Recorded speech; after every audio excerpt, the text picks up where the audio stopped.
Where is Australia's gold?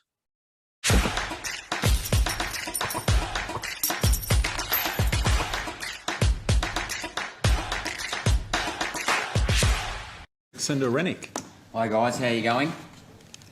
And just to confirm, I am speaking with bankers and not meteorologists and scientists.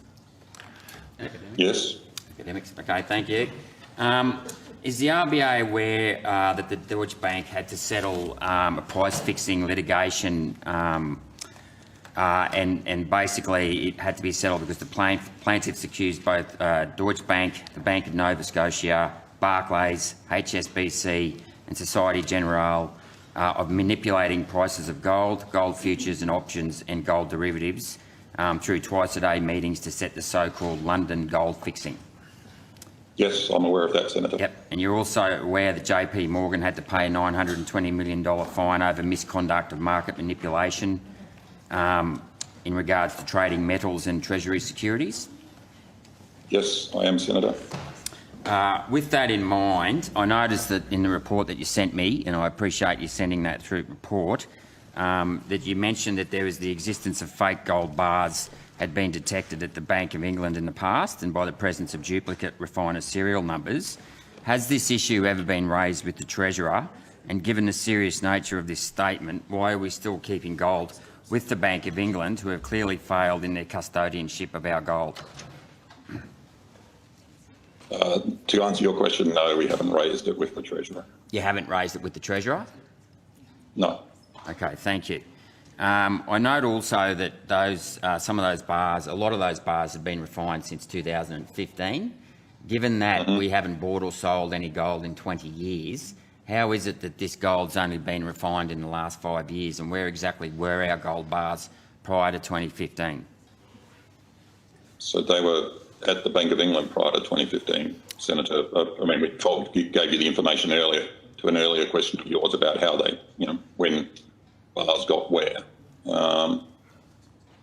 I don't quite understand your question. Sorry. Well, why would they be refined? I mean, once a gold bar's a gold bar, why would you refine it again? Because I think and I'm happy to provide this a more detailed answer subsequent. My understanding is that over time, bars don't maintain their full value. Gold dust sort of flakes off and whatever, and every once in a while the bars are refined. Okay. Who audits the Bank of England and their reserves? And does the RBA get a copy of the audit report? And does the audit report cross-check balances and serial numbers of gold bars with other counterparties to ensure that there is no double counting of gold bars? Sorry, do we get a copy of the Bank of England's audit? Yeah, the general audit, you mean? Yeah, do you get a copy of the Bank of England's audit of its gold reserves and a statement from their auditors saying that they've actually checked all their parties and counter statements with their serial numbers to ensure that the same serial numbers aren't being given to different counterparties, hence the duplicate counting of gold? I'll have to come back to you on the exact answer to this, but in terms of do we get a report of their audit of their custodial services to which we provide versus the Bank of England's holding of their own reserves, I'm not so sure on the latter. On the former, I'll come back to you. Sorry, yeah. I don't think we get the latter. On the former, I'll come back to you. Yeah, I guess the reason why the latter is so important is that we need to see that the Bank of England themselves are being audited, not just our gold bars in the Bank of England, but the entire... Are the Bank of England's audited? Yes, they're required. Just as we're audited, they're also audited. Do I get a copy of their audit report? No. Yeah, sure. Given the information that I've revealed today, do you think that maybe we should think about bringing our gold home? As I said to you, Senator, I'm comfortable with the arrangements as they have, as they currently stand. Yep. In terms of and us. Okay, and are you aware... I'm not concerned that the Bank of England has stolen our gold, Senator, if that's what you're getting at. Well, I mean, the presence of duplicate gold serial bar numbers, I'll be the judge of that, given that you yourself haven't actually been over there to count it, all of it, 100% of it any time in the last 20 years. I don't think you can say that, so I'll be the judge of that. Are you aware of the value of Australia's gold exports in the 2021 financial year? Not off the top of my head, but Well, have that information. yeah, it's $28 billion. It's our third biggest mineral export, and it basically employs, between 70 to 100,000 people. Now, given that there has been, proven gold manipulation of the gold market, it's worth pondering the fact that if prices are being constrained, let's say, for example, by 50%, that could be at $14 billion in lost revenue exports. And if you assume that profit went to the bottom line, that's another $4 billion just in company tax. So it is very important to ensure that the gold market is properly accounted for. Wouldn't you agree? I would agree. So to find out where Australia's gold is, let's first turn to the RBA's own website. That's Reserve Bank of Australia's own website. We come here to about our gold holdings. So how much gold does the Reserve Bank hold? Well, you can see that the RBA claims to be holding 80 tonnes, with the full value of these holdings recorded as an asset on the RBA's own balance sheet. Now, you can see that it says that the RBA's position in gold has not changed since 97, and we'll talk about what happened in 97 shortly. But it also says here that the RBA also publishes data on Australia's official reserve assets, which aligns with the reporting of the IMF and their guidelines. And since 2015, any gold that's been lent by the RBA, Is the RBA lending gold? They sure are. Is recorded as a forward inflow in foreign currency in the official reserves data and excluded from the RBA's physical gold holdings. Similarly, any gold that the RBA has borrowed, the RBA borrows gold, is excluded from the RBA's physical gold holdings in the official reserves data. So where is the Reserve Bank's gold stored?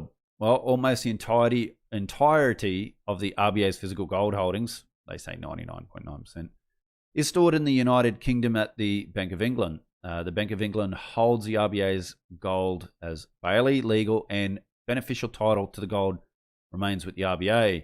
A very small amount of gold is stored at the Reserve Bank's head office in Sydney.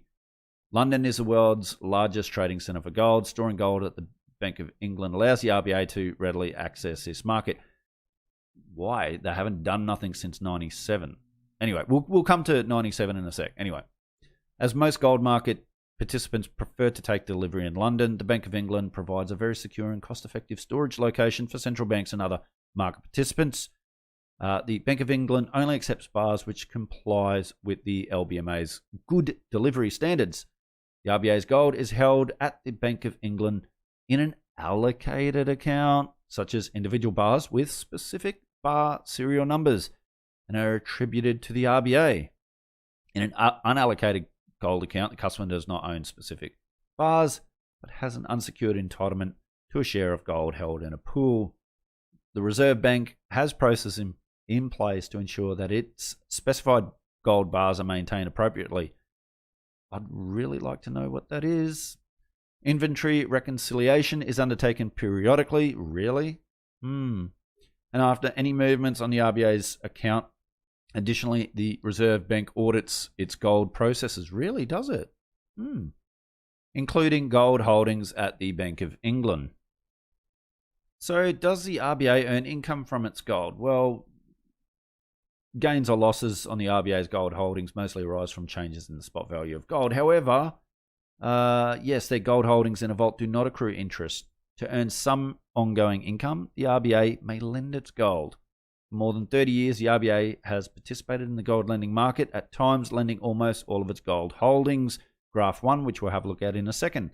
Over the past decade, the RBA's gold lending activity has been lower. A reduction in gold producers' hedging demands, combined with greater willingness of other investors to lend their gold, has lowered the returns available from gold lending.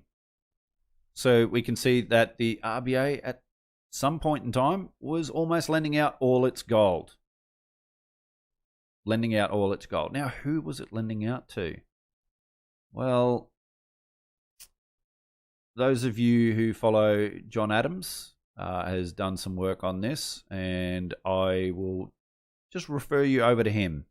I won't divulge any more into that, but apparently there's some kind of mint that may have been borrowing the RBA's gold.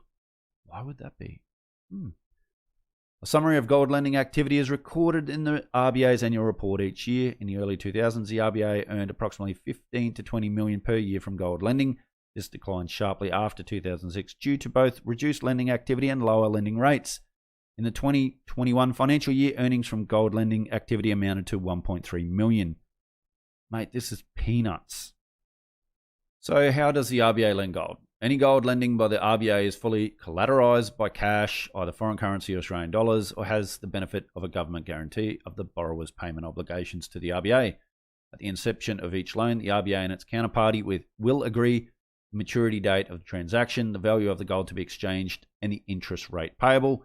The RBA requires the redelivery of gold it has lent to be in the form of physical delivery of gold to the RBA's allocated account at the Bank of England, which may be affected by a book entry transfer of serial numbered gold bars from an allocated account held at the Bank of England to the RBA's allocated account held at the Bank of England.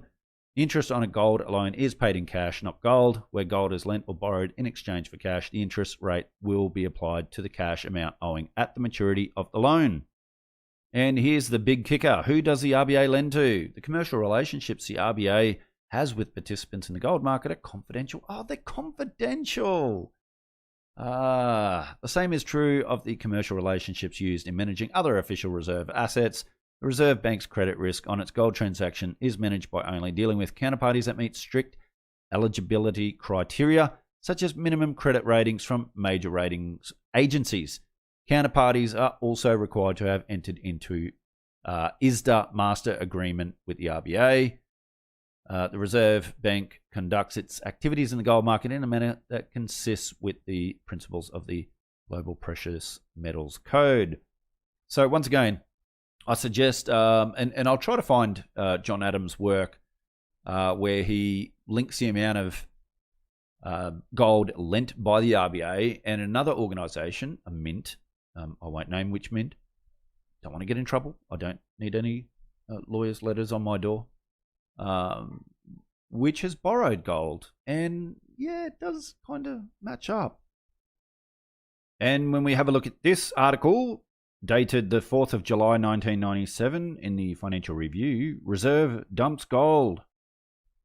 The Reserve Bank of Australia has sold 2/3 of its gold reserves in a move likely to be seen as a vote of no confidence in one of Australia's principal exports. The sales, worth more than $2 billion, were conducted stealthily over the past 6 months, during which time the gold price had fallen from around $360 an ounce to less than $335 an ounce. At an average price of around $350 an ounce, the sale has given the bank a profit of $2.1 billion. So there you go.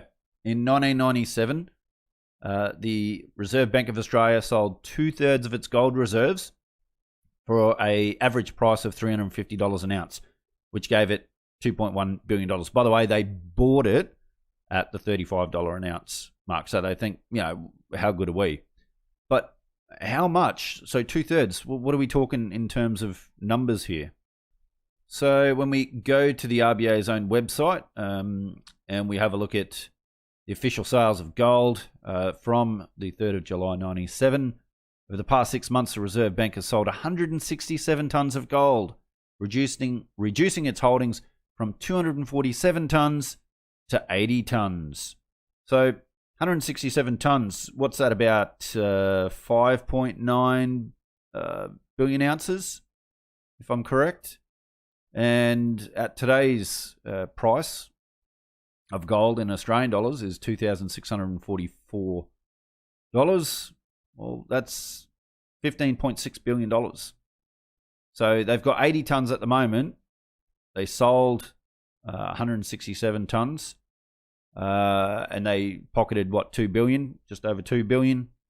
Where today, had they not sold it, that would be worth $15.6 billion today. So back to the Fin Review article. Last night, the Reserve Bank said it reviewed the costs and benefits of holding gold and decided that, while there was a case to hold some gold as a contingency against unforeseen events, keeping 1/5 of its international reserves in gold was no longer justified. Ain't that funny how a lot of central banks have been increasing their reserves in gold in the last decade, and in particular the last several years, while the RBA has done nothing for 20 years. Done nothing. sold it here and they haven't bought or sold any more since. Well, I guess we can say we're a little bit better than Canada, but really, do we want to compare ourselves to Canada? Well, I guess we got to. We're almost just as bad in many ways, aren't we? And the treasurer at the time, Peter Costello, said that gold no longer plays a significant role in the international financial system. Well, we're soon going to find out whether it does or not, aren't we? And what did the RBA do with the proceeds? Well, we can see here that they actually bought government bonds. So they sold the gold and bought government bonds in foreign government bonds denominated in US dollars, Japanese yen, and Deutschmarks. And the RBA gave an annual dividend payment to the government, which increased by $100 million, which was quite a bit back then. So I won't go through this article dated the 21st of November 2018. Just bring back the gold. RBA responds as conspiracy theories swirl around Australia's missing gold. And here John Adams and others talk a little bit about Australia's gold. What I'll do, I'll put a link in the description to this one. You can read this article in your own time. So if you found this video interesting, check out this article, and if I can find some work that John Adams has done, I'll put a link in the description as well. So what do you guys think? Here we got the RBA 97 sold, 2/3 of its gold. Thought they were brilliant. They haven't done anything since 1997. We've only got 80 tons now. Other central banks around the world have been buying gold like no tomorrow. And our RBA thinks owning government bonds is a much better way. And we really have no idea whether our gold is there or not in the Bank of England. There's a lot of rumors about that. And as I said, recommend reading this article. So anyway, if you like this video, guys, please hit that like button. Really do appreciate it. Love to see your thoughts and opinions in the comments below. Take care, everyone, and I'll see you again on another episode of Finance Uncut.